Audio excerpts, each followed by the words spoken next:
அவங்க வந்து எங்கள் கட்சியில் ஜனநாயகம் அதிகம், எல்லாருக்கும் கருத்து சுதந்திரம். காங்கிரஸ் எப்பயுமே அப்படி தானே சார், எல்லாருக்குமே ஜனநாயகம் கொடுப்பாங்க. அவரவர் கருத்து அவங்கவுங்க சொல்லி தான் நம்ம கேட்டிருக்கோம். ஆமாம்மா, ஜனநாயகம் கொடுப்பாங்க.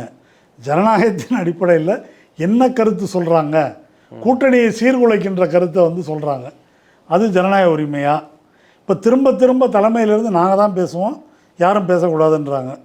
அதை சட்டையே பண்ணாமல் இவங்க பேசிகிட்டு இருக்கிறாங்க. இது என்ன ஜனநாயக உரிமை? சரி, உங்கள் கட்சிக்குள்ளே இந்த வடிவேல் காமெடி ஒன்று இருக்குது, கோவை சரலாட்டம், நாங்கள் எங்களுக்குள்ளே கேவலமாக திட்டிக்குவோம், எங்கள் ஃப்ரெண்டு தான் ஃப்ரெண்ட்ஸ் அப்படின்ற மாதிரி காங்கிரஸ் கட்சியினுடைய பண்பாடு அது. சத்தியமூர்த்தி போனில் வேட்டியை கிழிச்சுக்கிறது, சோஷியல் மீடியா வந்துட்டதுனால வேட்டியை கிழிச்சுக்கிறது இல்லை, அவங்க மிச்சது சோஷியல் மீடியாவில் பார்த்துக்கலான்றதுனால வேட்டி கிழிக்கிறது அப்படின்னு நடக்கலை. இப்போ அது நடந்துகிட்ருக்குது. அது உங்கள் ஜனநாயக உரிமைன்னு வச்சுக்குவோம். திமுகவை திட்டுறது அது என்ன ஜனநாயக உரிமையில் வரும்?